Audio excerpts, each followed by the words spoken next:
Hello and welcome to the Indy Author Podcast. Today my guest is Jay Thorn. Hi Jay, how are you doing? Hey, Maddie, how are you? I'm doing great, thank you. To give our listeners a little bit of background on you, Jay Thorn ranks in the top 100 most popular authors on Amazon in horror, science fiction, action and adventure, and fantasy. He's published 2 million words and has sold more than 185,000 books worldwide.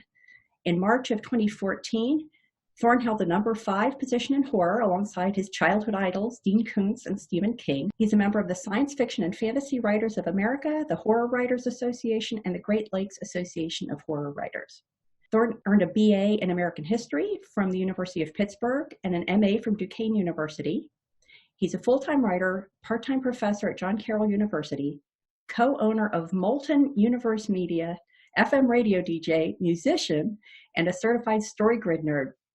So Jay, you'll want to listen to episode 18, where I talked with Ann Hawley of the StoryGrid Editors Roundtable about the importance of studying masterworks. Oh, yeah, Ann. I love Yeah, Ann. that was super fun. And apropos of our conversation today, Jay is also podcaster extraordinaire with a whole bunch of current and past podcasts. Jay, I was doing some research about the podcast, and I think I found them all, but I'm not sure. So I wanted to ask you to be the one to share a little bit about your podcasting background, because that's one of the topics we want to talk about today. Yeah, I don't go as far back as my good friend Joanna Penn does. I think she takes the title with the creative pen, but I've started lots of podcasts, and some are still going and some aren't. I think the first one was around 2014, which was the Horror Writers Podcast. I did that for a while for myself, and then I had Richard Brown on, and then Zach Bohannon was on with me. That's one I don't do anymore. I did one called The Intronaut, which was a podcast for introverts. I did 100 episodes of that. And there have been a number of other podcasts, and this went back to my days in education, where I was having students create podcasts in the early 2000s when you had to listen to them on a computer. So I had this long history with podcasting, even from a consumer standpoint. But right now I have 4 current podcasts that are running, all for writers. 3 of those are weekly. The one that isn't is called The Author Life, and that's a monthly podcast that I do an audio version of a long form blog post that I write on a monthly basis. The other 3, the Career Author, I do that one with Zach Bohannon. I do the Writer's Well with Rachel Herron.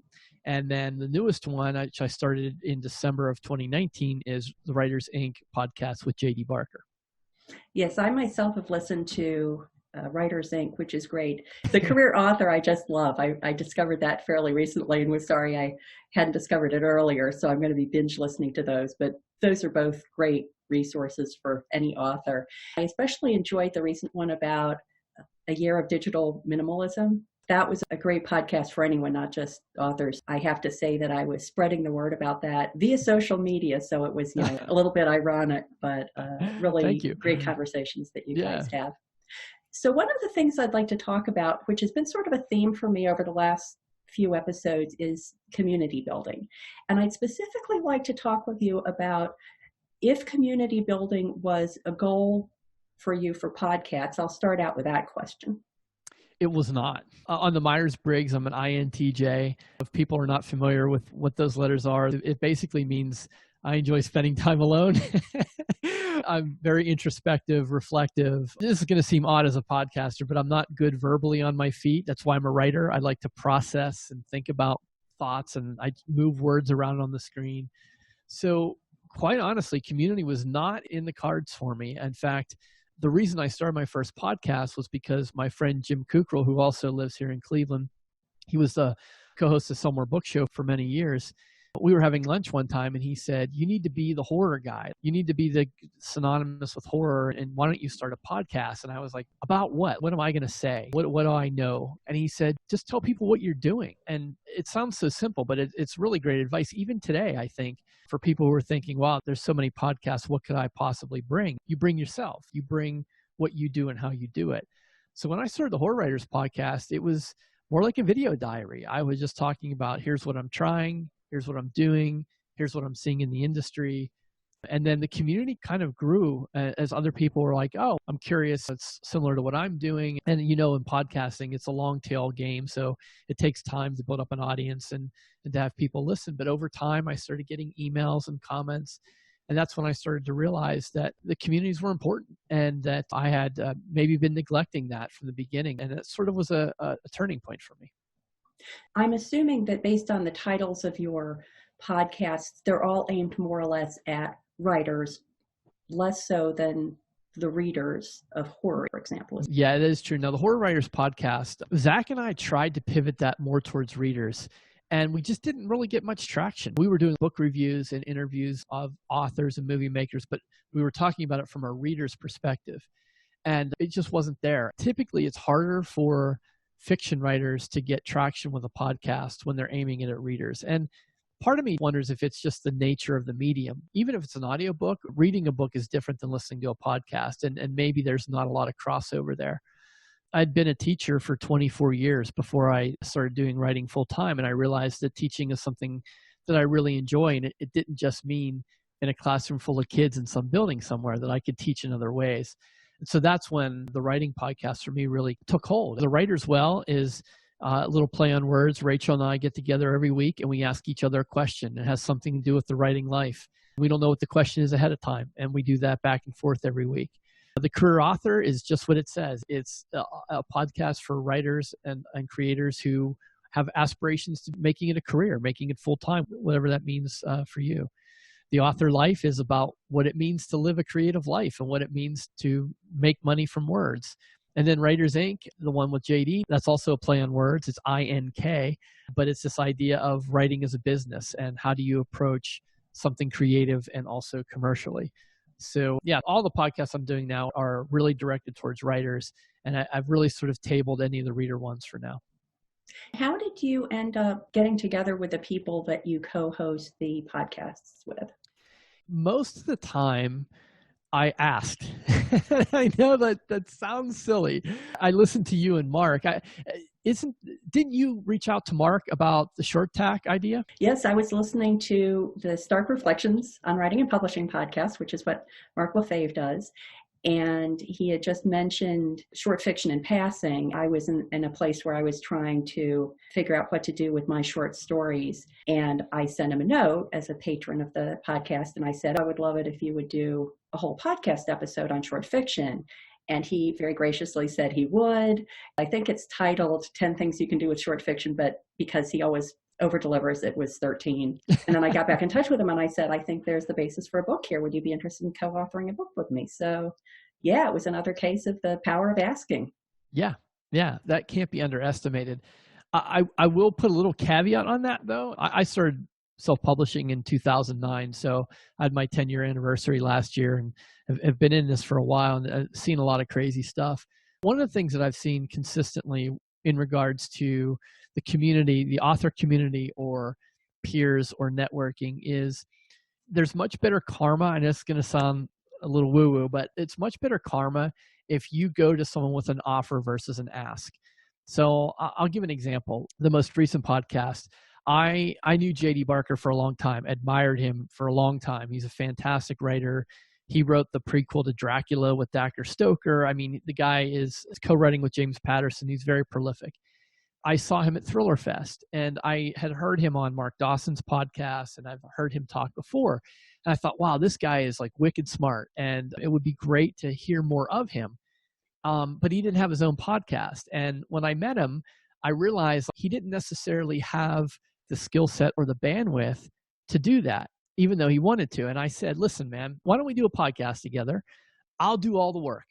I'll do all the writing, the publishing, the scheduling. You just show up at a certain time, talking to a microphone, and I'll do everything else. Now, he said no at first, but I eventually convinced him. And I think part of that was because I gave him the opportunity to develop a new skill. But as the asker, I came with an offer. I'm like, I will do all the work for you, as opposed to me going to him and saying, hey, why don't we start a podcast together? You figure it out and I'll show up. So I think as a general approach, whether it's a podcast or a co-writing project or any type of collaboration, people are much more receptive and willing to work with you if you are offering something of value to them altruistically, not like I'm going to keep track of this and then I'm going to call this chip in someday, but you generally show a generosity. I think people can feel that. That's a great point, and really goes to the whole concept of you're building a community. You're not just taking advantage of people to tap their brains. Although I have to say, when I started the Indy Author Podcast, there was definitely an aspect of that was networking. There were people I wanted to talk to about, how to capitalize on my short stories. And even early on, when I had basically no subscribers to my podcast, I could still say, I'm going to interview you, and when we're done, if nothing else, you're going to have a nicely made audio and video that you can point your followers to. And it gave me a chance to talk with them for half an hour about something and then pay them back. Are there any other tips that you would give people who are thinking about launching into podcasting themselves? Because it seems like a booming area now. Everybody's coming up with their podcast. It is. It is definitely, Joanna would say it's the second golden age of podcasting, because the mid-2000s was the first. But I do think that the advent of the smartphone has really tipped it to the point where from this point on, audio in general is going to become really important. And what's interesting about audio is that some people think if audio is this big, won't video be next? I don't think so. And I'll tell you why. Podcasting and audiobooks are things people can consume while they're doing other things. So yes, video is very important, and video will continue to be important. But I'm not watching YouTube when I'm walking the dog or doing the laundry or doing the dishes. So I think podcasting and audio in general has a very unique space in our lives that can't really be filled by anything else, because I can't really read on a book or in paper that way either when I'm doing those things. So what I tell people is there are more podcasts now than there have ever been, but you shouldn't find that discouraging, because what's happened now is there's a podcast niche for everything. I think the more specific you can be, the more likelihood you will find an audience. So for example, my advice would not be to start a general writing podcast. My advice would be to find something within writing and do a podcast solely on that. So for JD and I, we're focusing on the business aspect of writing. That doesn't mean we don't talk craft with our guests. Of course we do. We talk about it with each other. But that's sort of the approach we're taking. Maybe you're a graphic designer. So maybe you start a podcast that instead of just writing, it is the design elements of a good book cover. And that is your podcast. So I think that's what you have to be looking for. My attitude toward podcasting changed a lot in the last year or so as more and more podcasts came up, and I was having these thoughts about, is this worth it?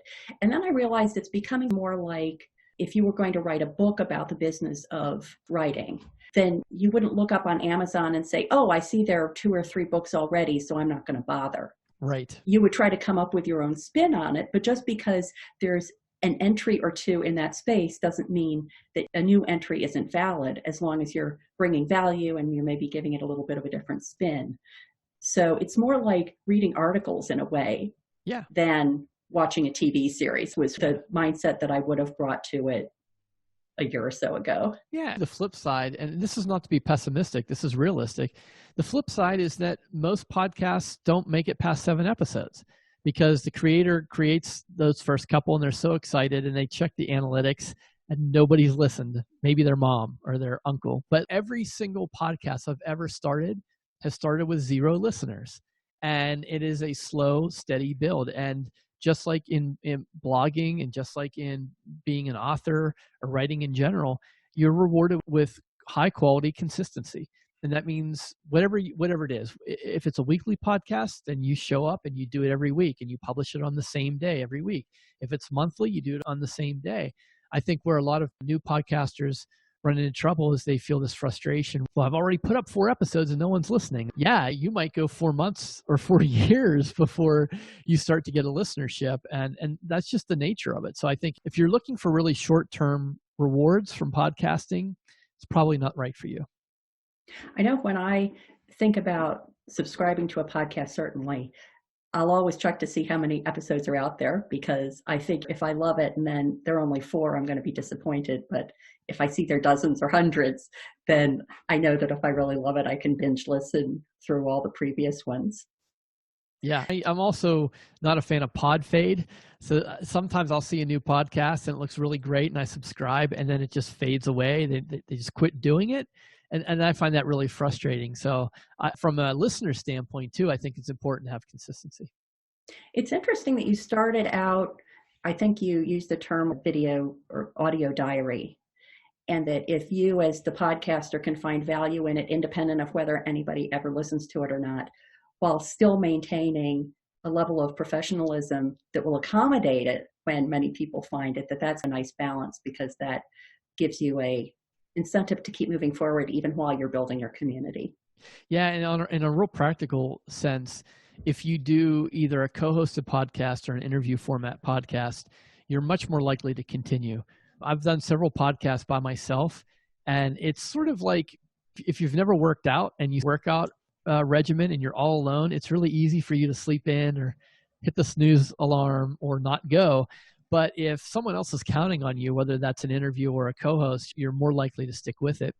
And to your point, I'm saying this tongue in cheek. I don't know how professional Rachel and I are on the Writers Well, but like we have said a number of times, these are the conversations we would be having anyways. If her and I got together once a week to talk writing, this is what we'd be saying. We just happen to be inviting everyone else into the conversation. So I think you can design a podcast in that way. Now, the career author is a little different. In the career author, Zach and I have segments. We have teaching components to it. We're looking more to educate, whereas the Writer's Well is just more of an invitation to come sit around the coffee table. So I think as a podcaster, you have to figure out also not only what the topic or what the theme of your podcast is going to be, but what's going to be the medium. How are you going to deliver it? Is it going to be solo? Is it going to be a partnership? Is it going to be an interview? Is it going to be a roundtable? There's so many ways you can do it.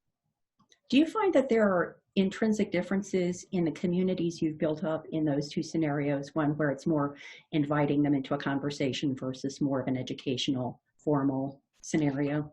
Yeah, I think so. What's odd is I feel like it's the same pool of people I'm appealing to. I think anyone who is a fan of the career author is probably listening to my other 3 podcasts, and that works. So it's the same group of people, but the behaviors are different based on the expectations. The career author, we have Patreon involved with that, as I do with the Writers Well. And for the career author, I reply to every single comment that shows up on the podcast. I think that's critically important. That's the number one cardinal sin. If you don't engage on your own show, that's a problem. So I engage every single comment on the career author. But I think because of the nature of it and the expectations, people see more of that as informational. The listeners don't contribute as much. Whereas on the Writers Well, we get 30, 40, 50, 60 comments a week, which for us is a lot. And it's the same people, and you get to know each other, and people are responding to each other's comments. So I think the format of the podcast changes the expectations, even though it's the same people who are listening to them. One thing that I really appreciated was after I signed up as a patron for the career author, I got a personalized video from you. Yes. Which was super fun. Can you just describe the process you used to do that? Yeah, absolutely. It's a service called BonjourO, BonjoRO. I won't get into the technical details of it, but what you can essentially do is you can tie BonjourO into any sort of user behaviors. So whenever a new patron signs up, I get a notification that says so-and-so signed up. BonjourO is an app, so I can pop open the app on my phone. I record a little video message and I hit send.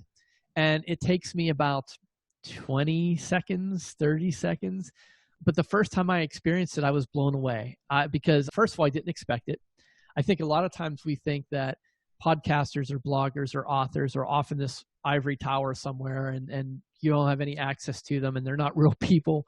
And the first time I got a BonjourO or a video response, I was just like, wow, this is so personable. And I love that touch, building community, engagement. This is another example. If you want to start a podcast, but you're not willing to engage with people in some way, don't do it. I'm willing to engage in multiple ways. And so for me, it's kind of fun. It's a little treat for someone who's not expecting it, as you experienced. And it really doesn't take much to make someone's day. I can't predict the future, but I'm guessing that most of the people who get that message are probably a little more inclined to stick around for longer. They feel maybe more of a personal connection to me than if they had just gotten an email response. Absolutely. I want to change tacks a little bit in a way that will seem disconnected, but I think we'll be able to pull it together. And that is that for someone who actually had a podcast at one point specifically targeted at introverts. And you being an introvert yourself, as you said before, you've also talked very effectively about the importance of seeing people, not just on the air, not just via apps, but in person. Can you talk a little bit about how that plays into how you've interacted with the communities you've built? Yeah, it's been a strange trip. As I said, I didn't set out to build community when I started. On the other hand, I've always been a facilitator. Even in the classroom and in every school I've been in, I've been the organizer, the facilitator.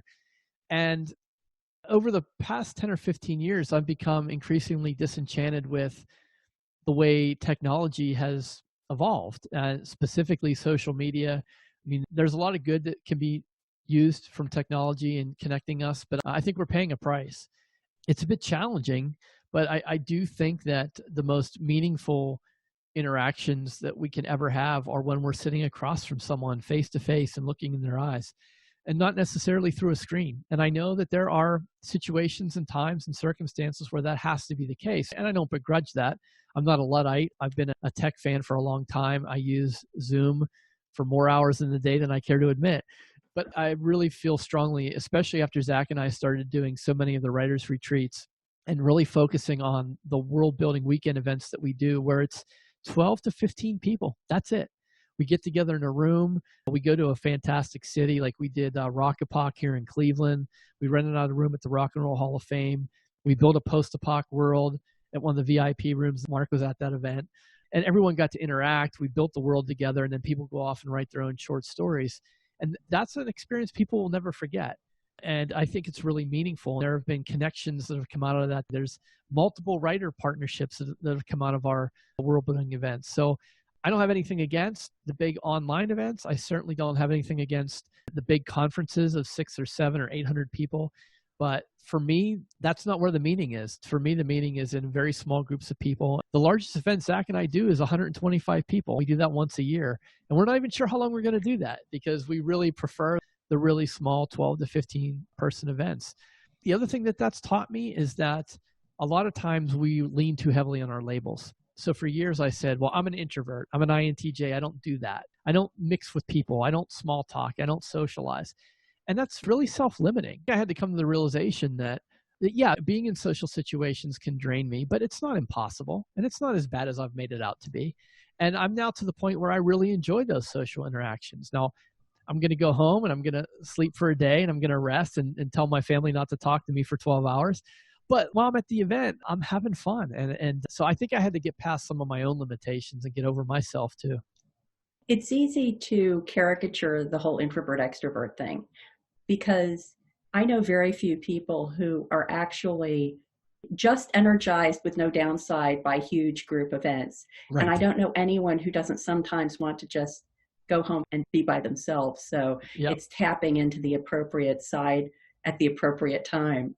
Yes. Yes. And I was impressed. I agree. In your podcast, I think you actually used the word energized, that you had left one of those in-person events where you had spent a concentrated amount of time with a concentrated amount of people energized. And that was really fun to hear. Yeah, that was the Authors on a Train that we did in January of this year, 2020. We rode the Amtrak Starlight Coastal from LA to San Francisco or Oakland with all the authors. And then we rented a big mansion in Oakland and we spent 3 days there together in a writer's retreat. And I left and I was on a high. I mean, it was fantastic. And that's something that 10 years ago probably would have made my skin crawl just thinking about it. Well, it does sound fabulous. Anything combining a train trip and a mansion, you can't go too wrong there. Yeah, we had a great time. We really did. What was the first event you did like that, and what was the impetus for putting it on? It started as a tweet. At least this is how the story goes now. I can't remember if this is exactly what happened, but I had traveled across the country on Amtrak a number of times, and I was putting a tweet. I might have been on a train at the time, and Lindsay Broker replied and said, "Oh, wow, that would be really cool to write on a train." And I was like, "Let's do it. Let's get on a train." And she's like, "What, really?" And like, "Yeah." And so I emailed her privately and I'm like, are you serious? Do you want to try it? And she's like, "Yeah, why not?" I'm like, "Okay, well, let's get a few more people together and then we'll all go together and we'll do something." I reached out to Joanna Penn, who said, yeah, she'd be interested. Her and I had been friends for a number of years at that point. And Zach, who I'd been friends with. And this was in the spring of 2017, I guess. And we decided we were going to take an Amtrak train from Chicago to New Orleans, and we were going to write a novella together. And that's what we did. It was sort of based on the train travel. We spent a week in New Orleans hanging out, laughing, drinking, eating, writing. It was fantastic. And towards the end of the week, Zach and I were sitting at a bar in the French Quarter, and we were sipping a drink and just talking about how great it was. And I think I said something like, man, wouldn't this be great if we could do this for other people? If we could take people on this experience the way we had it. And Lindsay and Joanna were both like, we're not interested. You guys can do that. And so that was the beginning of it. And that started Authors on a Train. We subsequently have done 2 of the Chicago to New Orleans trips. And we recently changed it up and did a California Dreamin', LA to Oakland. And we're probably going to do that again in 2021 and then maybe change it up after that. But we really like the Authors on a Train, the brand, the vibe, and it's been a wonderful experience. But it all started at that table in New Orleans, just thinking, yeah, what if we did this for other people? That's a great illustration of going from the very, very tight community of just the 4 of you to expanding it. You've really covered every scope of community, from that very tight-knit community to larger events to the podcast environment. I want to thank you for joining the Indy Author Podcast to share that. Let our listeners know where they can find out about you and your work, and also whether events like the train journeys are things that are open to people, and if they can find out more about those specifically. Yeah, the easiest thing to do is to go to theauthorlife.com. And from there, there's links out to all the podcasts, all the events. There's a free book on how to self-publish. If you're looking for some tips or you're not really sure how to self-publish, there's a free download there. But that's the easiest thing to do is just go to theauthorlife.com and you can get to everything else from there. Great. Well, thank you so much, Jay. This was so much fun. Oh, my pleasure, Maddie. Thanks for having me on.